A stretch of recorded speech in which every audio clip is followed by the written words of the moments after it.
All right. What's going on, party people? This your man Grill. About to roll out here and do some house inspections, and I just want to talk about something real quick, okay? Sometimes people don't listen, and they think they know what you're saying when they really don't. Sometimes people don't even ask for clarification. They just like assume that, oh yeah, I know what you're talking about, and then, or if they come in with a preset agenda, or they're looking for something to say, you know, to push their point and their agenda. um, I don't know how to. I'm gonna do the best I can to say this because I'm not trying to be offensive. I'm not trying to be disrespectful, any of that. But those of you who've been on my channel for at least a year, so you know how I am. Y'all know when things come up, I like to try to address them and deal with them. Many people, including my wife, always tell me just ignore it. There's sometimes where she said, yeah, it might need to be dealt with. But there's times like, just delete the comment, block the person, all that. And sometimes I think with our situation, it's good to have the dialogue about it. And I know some of you might say, "What's going on? What happened?" And it's nothing major or crazy, but it's just things that pop up every now and then that I see. Um, and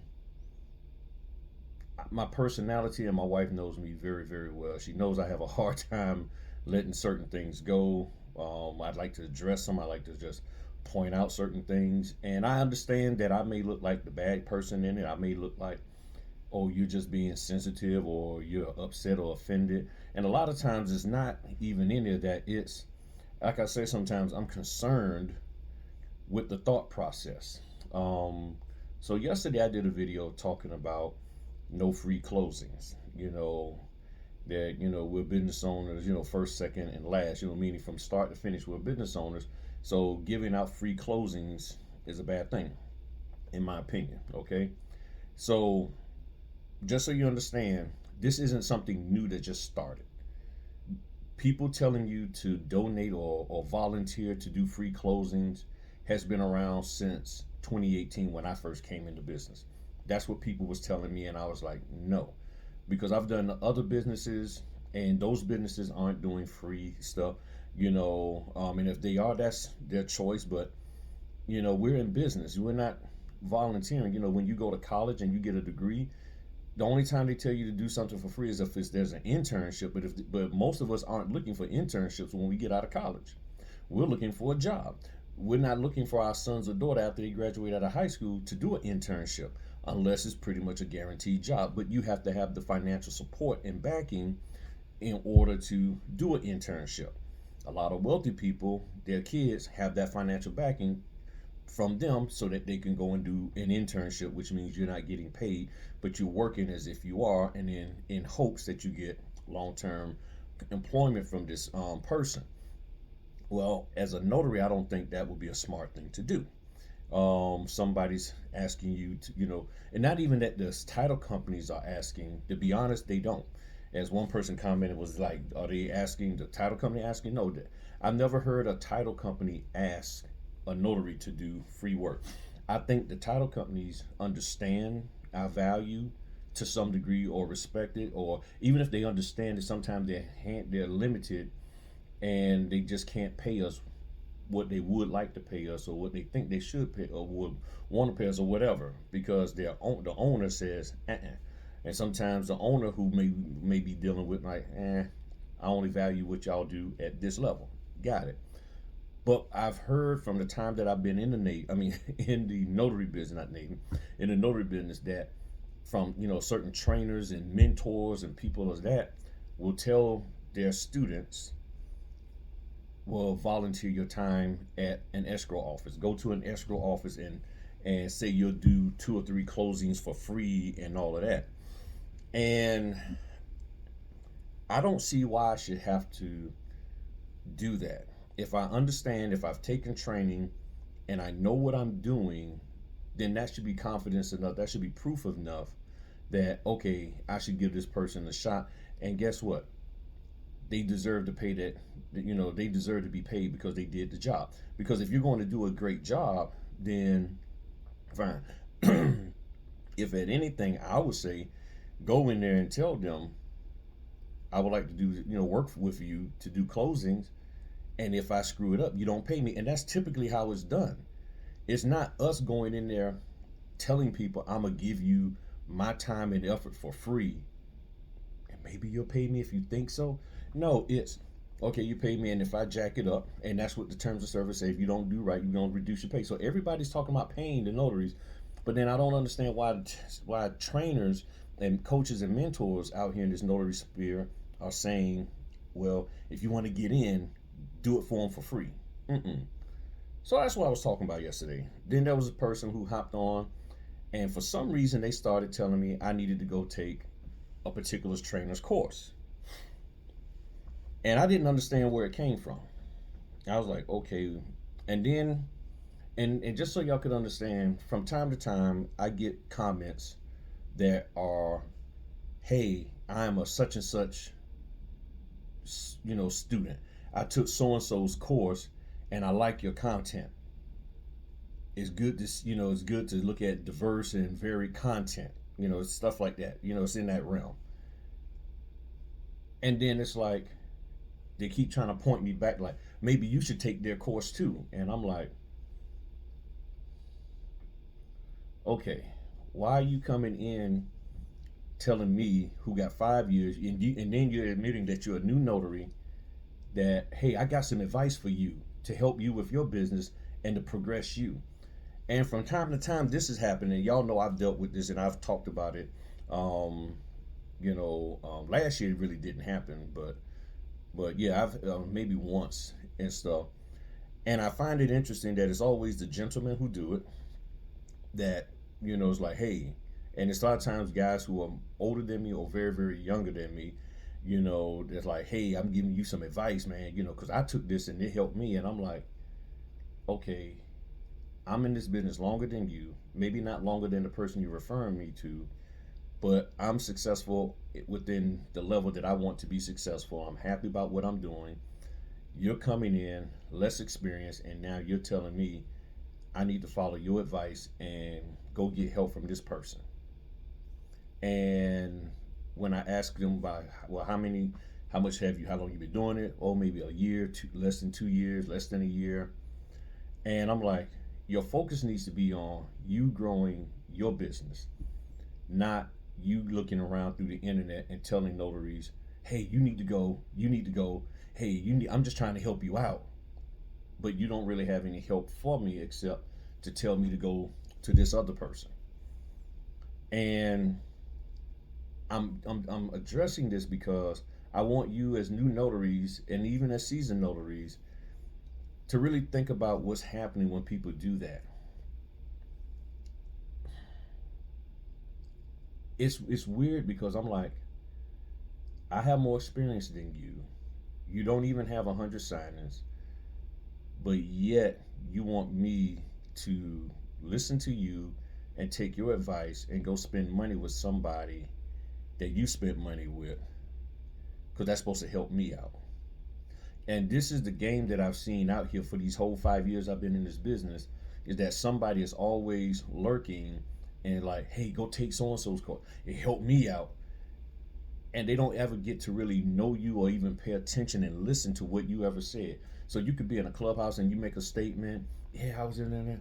I ran into this little crazy situation. What if you took so and so's course? And I'm like, and I've seen it, and people, and that's part of the reason why a lot of times notaries don't want to say anything in the comment section or at all on Clubhouse or anything, because then you have these people basically trolling and looking for you to say you having a problem with something, and then they'll hop in and say, well, I'm just trying to help, I just want to see you do good. But then when you ask, and this is why I keep asking y'all to ask them questions. Okay, so what's your background? How long you been doing it? Go look them up on the NNA site. Go, they tell you their name, go look it up. I mean, go research them. Like, you just started 2 days after I did, and now you're telling me I need to, and that needs to stop, y'all.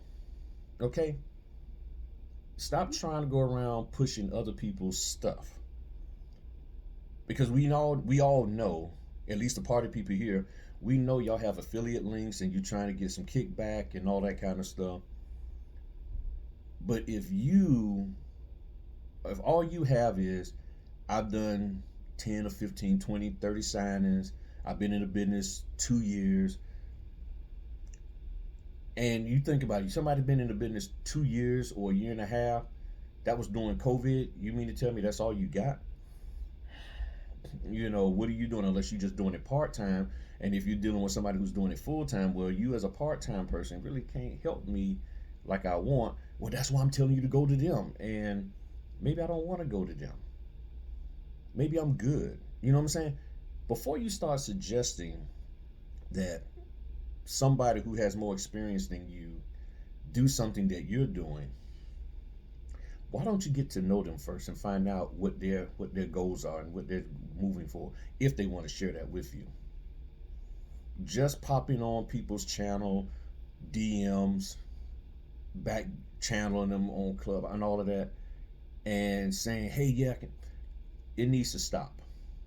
People have gotten tired of that mess. Trainers, stop telling your people to do that to folk.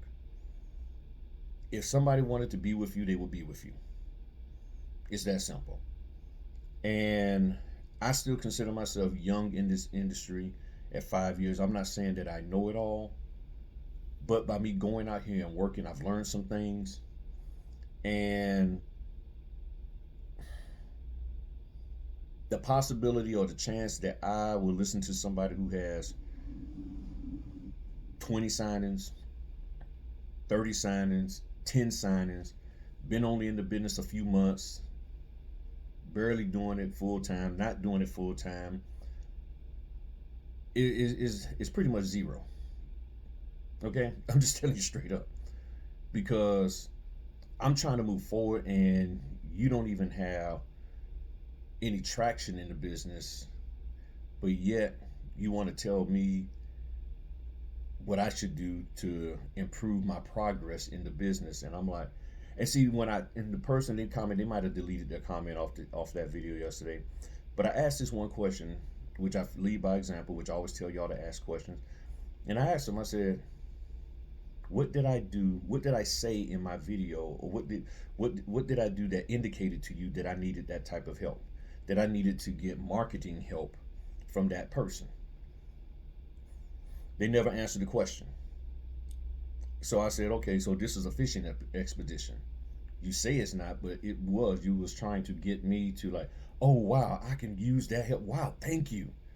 If I've been in the business 5 years actively, I'm pretty familiar with the various different folk out here. And I also told them, being the fact that me and that individual are two grown men, if that person and I wanted to communicate to each other, we would reach out. We don't need an intermediator to do that. We don't need somebody who's 2 years in the business. And this is where I know people, I'm not trying to disrespect. I mean, this is just a fact of life. You as a brand new employee on your job, you would be a little careful about going to your manager who's been in the business for 10, 15 years and telling him, oh, for this professor of mine from college or this old boss I had, yeah, it could come across like, okay, what you saying, I don't know what I'm doing? What proof do you have I don't know what I'm doing? You have to be careful when you're doing that to somebody who has experience and putting forth the effort. You have to. And this is where I talk about respecting, respecting another person's business, proper business communications. I have a video about that, how we communicate to each other. You just can't run off at the mouth and just say stuff, just like, well, hey, you should just do. You got to be careful. So I don't think most of us out here as adult men and women need an intermediator to like, hey, you need to go see that person. Because here's the thing, whenever there's an issue that you say a person needs to correct, then what did they do that told you that they needed something corrected? In other words, if somebody say, man, you really need a new job. Okay, what made you think I don't like my current job, or there's a problem with I'm just saying, I didn't say that there was. What did you see some? No. Or if you driving a car, man, you need a new car. Okay, what gives you the impression that I need a new car? Look, man, if you're offended by what I said, Well, what's more offensive is not so that you said it, which is your right. It's the fact that you can't clarify, you can't justify why. I mean, if I went to the gas station, got a full tank of gas, and you look at my gas gauge and say, "Man, you need to put some gas in the car." It's like it says full. What makes you think I need to put gas in the car? Look, man, look. Don't be offended by me saying so. I mean, I'm just saying. If there's a problem that you see, you should be able to articulate why you say they need us, why they need to. So if you say there's a, I'm sorry, if you see that, if you go to a person saying, "Here's a solution to your problem," you should be able to articulate what that problem is. The issue is that a lot of folk don't want to articulate the problem. They just want to tell you what to do. They just want to suggest things for you to do, but they don't articulate what led them to say, "Here's the issue that you need to get fixed." What is the issue? You don't tell somebody they need training. You don't tell somebody they need to get something fixed or whatever when you can't even identify what the problem is that needs to be fixed. Well, I mean, I'm just saying, okay, well, yes, I was talking about marketing, but it didn't. And I listened to my video again. There was nothing in there that indicated that I needed help with marketing. I was just saying that's one way that people say that you need to market yourself. Never said I needed help with marketing or that I was struggling with marketing. So when you have somebody who's trying to push something that they think is important to them, they sometimes don't listen to what you're saying. They just hear, "Ooh, marketing. Ooh, you had a problem with notarial." Mm, mm. And there's nothing wrong with you suggesting or talking to somebody, but when they articulate, then you start withdrawing and disappear, deleting your comments and all that. That says a lot about you. Like, okay, you're doing these drive-by comments, and it happens every now and then on my channel and to other people. And notaries contact me like, "Yeah, all of a sudden I went in one clubhouse and I made a statement, and next thing I know, I got 5 people telling me, 'Hey, here, click my affiliate link to get some training. Oh, I can help you, and it'll just cost $39.50. You can cash at me, dot dot dot.'" And going back to what I said before, what that trainers out here are telling people, if you can't make money as a notary, the business is slow for you or whatever, start training people, start telling, and people push this stuff. So when you have somebody who got less than 50 signings and they're going around commenting, y'all need to pay attention to that and watch them. And you probably need to, I mean, you don't have to. You can address them. Now, I'm going to address them if I feel the need. You come on my channel, you leave a comment, I'm going to say something. I don't care about your thumbs down. You can thumbs down all my videos. I don't care about that. I'm going to still do what I do. But if you feel that you need to take the time out to articulate that you have a solution, then please indicate to me what the problem is.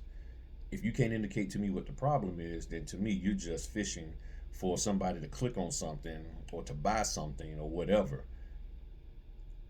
And especially if you 40 and above, then I would expect you to be able to to be able to say, "Okay, well, hey, when you said this, is this, that, and the other,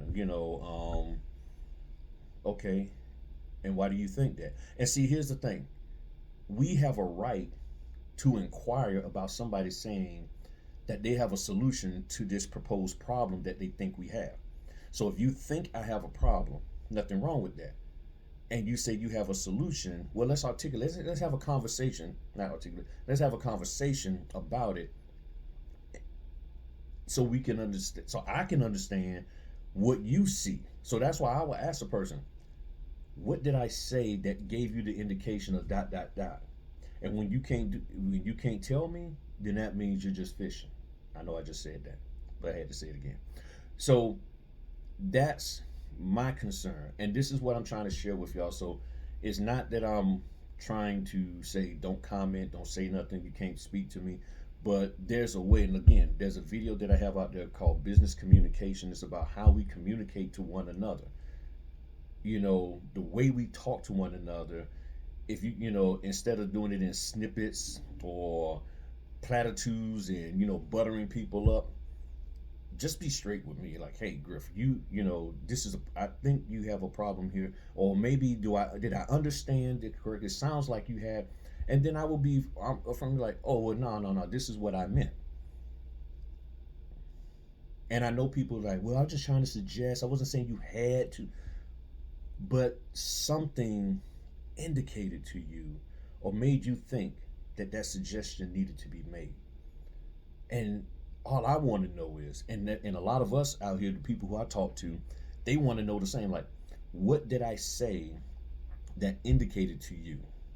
I've had notaries say, I got on a clubhouse or was in a Facebook group and I say, hey, I just introduced myself. Hey, I'm a new notary and just started and wow, I'm just excited or whatever.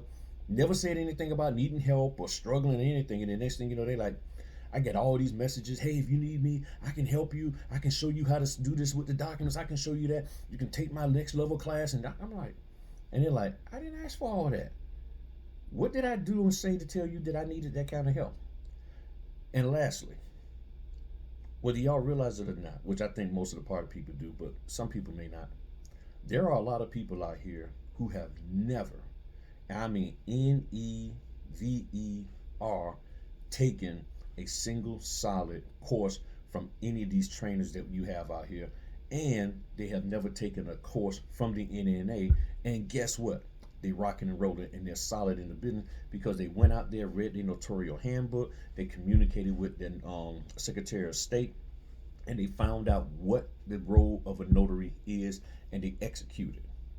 So the end all be all of take this person course, take that person course, and a lot of those courses that are out here aren't even sanctioned by your state, whether for marketing or notarial stuff is not sanctioned by your state. Those people actually started the business without them courses that they're teaching now. So that means you can actually go out here and do this business without taking any of those courses. Are they good? They probably are. They probably not. It all depends on your situation. But it's not the end all be all. Listening to my channel is not the end all be all. You any and everything that I teach out here or share out here, guess what? You can figure it out for yourself. But for those who have not taken the time, who may not want to take the time, I share a different perspective out here about the notary business. Pretty much my perspective, what I've experienced, that's what I do.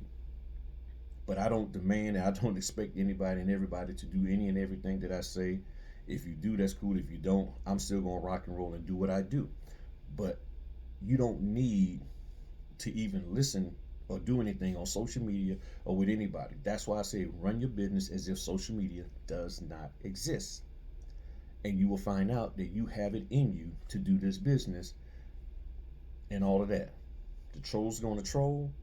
People going to feel whatever way they feel about this, what I'm saying here. But nonetheless, I'm going to keep doing what I'm going to do. If you feel that I've said something or done something that indicates that I need some kind of help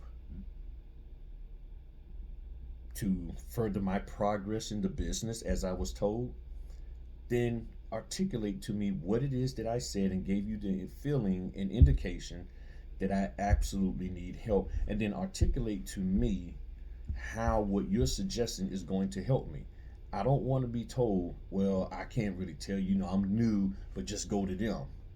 Keep your comment to yourself if that's where you're at. Okay? Because I'm familiar with all of the top trainers out there, the big boy, the big lady trainers, all of them, the big girl trainers, the big man trainers, whatever you want. I'm familiar with them. They may not know about me, which is fine, but I know about them. Okay? Thank you, and y'all have a great day. Peace.